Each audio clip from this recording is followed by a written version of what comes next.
کچھ چیزیں ہیں جو بزرگوں کا عمل ہے وہ میں بتاؤں گا.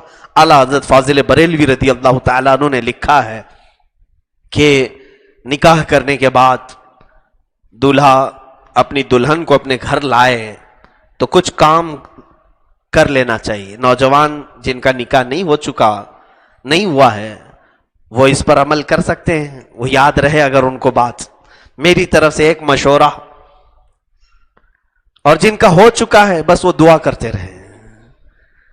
پہلے تو یہ ہے کہ حضرت آدم علیہ السلام کا جب نکاح ہوا تھا جنت میں ہوا ہے. یہ بھی دیکھیں یہ نکاح اس وقت ہوا ہے جب ابھی نماز بھی فرض نہیں تھی. جنت میں کوئی عبادت نہیں لیکن نکاح ہو گیا تھا. اور رشتہ جو بنا ہے سب سے پہلا رشتہ ماں اور بیٹے کا رشتہ, یا باپ اور بیٹی کا رشتہ, یا بھائی بھائی کا, یا بھائی بہن کا رشتہ نہیں. سب سے پہلا رشتہ شوہر اور بیوی کا, اور یہ جنتی رشتہ ہے. اس سے ہی لوگ کڑ رہے ہیں, آج جل رہے ہیں. جو شادی کیے ہیں وہ عجب عجب قسم کے میسج کرتے ہیں, تھک گئے. تم شادی ہی صحیح نہیں کیے ہو. یہ جنتی رشتہ ہے, اس سے اوبنا نہیں چاہیے, تھکنا نہیں چاہیے. حضرت آدم علیہ السلام جب حضرت حوا پیدا ہو گئی, اب مجھے بتائیے ایک انسان ہے پورے جنت میں, آدم علیہ السلام, دوسرا کوئی نہیں. اور پیدا ہوئی ایک عورت, ان کے علاوہ کسی اور کے لیے ہو سکتی تھی, وہ بنائی گئی ہیں حضرت آدم کے لیے. اس کے باوجود حضرت آدم علیہ السلام کو اللہ نے فرمایا تمہیں چھونا حلال نہیں. ابھی ایک ہی تھی, ان کے لیے تو تھی. یہاں پتہ نہیں تمہارے لیے ہے ہی نہیں, اس کو چھونے کی کوشش کر رہے ہو تم, پتہ بھی نہیں ہے.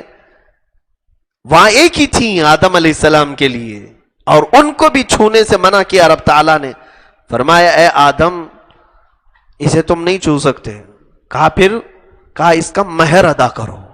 یہ قانون جنتی ہے, مہر ادا کرو اس کے بعد تمہارے لیے حلال ہوگی. مہر کیا دوں مولا؟ رب تعالیٰ نے فرمایا تمہاری اولاد میں اخیر زمانے میں میرے ایک حبیب نبی پیدا ہوں گے جن کا نام محمد ہوگا, زمینوں پر آسمانوں پہ احمد ہوگا. اس نبی پر تم 20 بار درود بھیجو, یہ تمہارا مہر ہے. یہ علامہ عبدالحق محدث دہلوی رحمۃ اللہ علیہ نے اس کو لکھا ہے اپنی کتاب مدارج النبوہ میں. میرے عزیزو, آدم علیہ السلام کے لیے بی بی حوا حلال ہوئی. اب میں جو چیز بتانا چاہ رہا ہوں, حضرت آدم علیہ السلام, حضرت بی بی حوا, ان کے لیے جو حلال ہوئی وہی یہاں پر میں نوجوانوں سے بھی کہوں گا تم مہر جو بھی باندھتے ہو باندھ لو, 5,000 7,000 10,000 تمہاری حیثیت کے مطابق. لیکن ساتھ ہی تمہاری دلہن گھر پر آنے سے قبل ہی مصطفیٰ کریم صلی اللہ علیہ وسلم کی ذات پر تم بھی درود پاک بھیجو.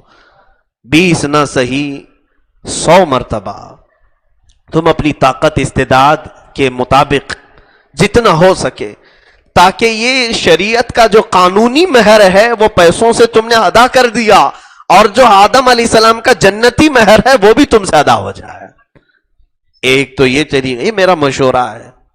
اعلیٰ حضرت رضی اللہ تعالیٰ عنہ نے جو فرمایا وہ یہ ہے کہ دلہن کو گھر پر لائیں تو پہلے اس کے گھر پہ داخل ہونے سے پہلے ہی اس کے پیر دھل لو, اس کے پیر دھل لو, اور اس کے پیر کے دھلے ہوئے پانی کو گھر کے چاروں کونوں میں ڈال دو.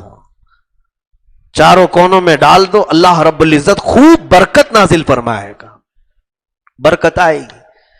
اور دلہن جب گھر پر آ جائے تو پھر فرمایا کہ رات کو جب تم تنہائی میں ہو جاؤ گے, حجلے عروسی میں تم آئے, آج پہلی رات ہے ملاقات کی, تو دلہن اور دولہا جب اکیلے ہو جائیں, تنہائی ہو جائے, خلوت صحیحہ ہو جائے, تو سب سے پہلے وہ اپنے غلط طریقوں سے ملاقات نہ کریں, ہائے ہیلو نہیں, سلامتی کے ذریعے سے ایک دوسرے کو سلام کریں. اور یہ سلام تمہارا اللہ نے اگر قبول کر لیا تو ہمیشہ دونوں سلامت رہو گے.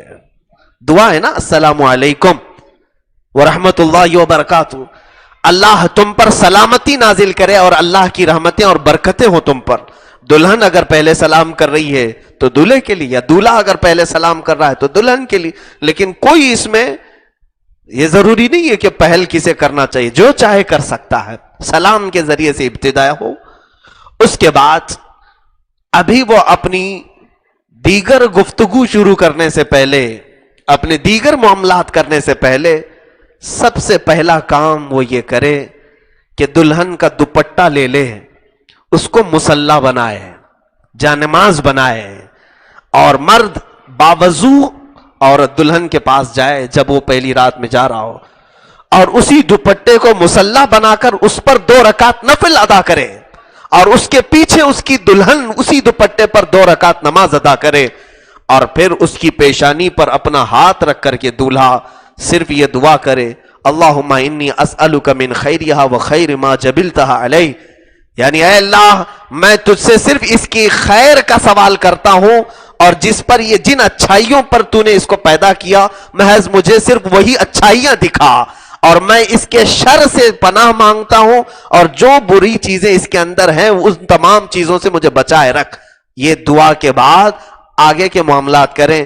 اعلیٰ حضرت رضی اللہ تعالیٰ عنہ نے لکھا ہے مولا تعالیٰ موت تک ان دونوں کو سلامت رکھے گا، ان کو نیک و صالح جوڑوں میں شمار کیا جائے گا، ان کو صالحین میں شمار کیا جائے گا. یہ زندگی گزارنے کے اور طور طریقے شروعات کی یہ تمام چیزیں ہیں.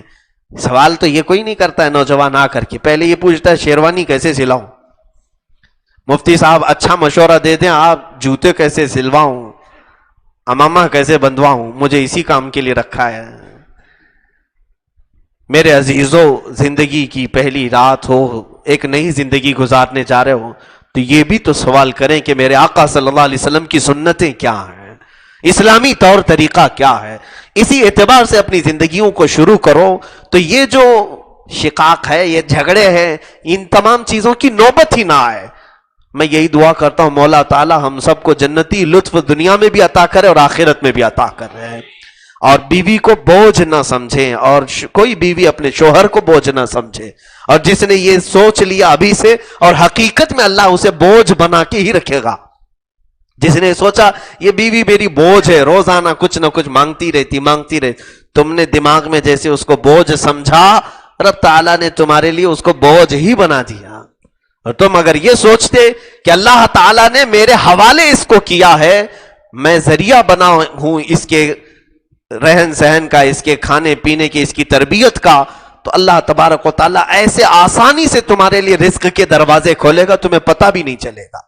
ایسی جگہ سے رزق آئے گا جہاں تمہارا گمان بھی نہیں ہوگا. بوجھ نہ سمجھے، نہ عورت مرد کو بوجھ سمجھے، نہ مرد عورت کو بوجھ سمجھے. یہی زندگیوں کے اسلوب ہے میرے عزیزوں. اللہ خیر والے معاملات فرمائے. ایک ہی آیت کی میں تفسیر کر سکا، دوسری آیت انشاءاللہ کل عرض کرتا ہوں. وآخر دعوانا ان الحمد للہ رب العالمین.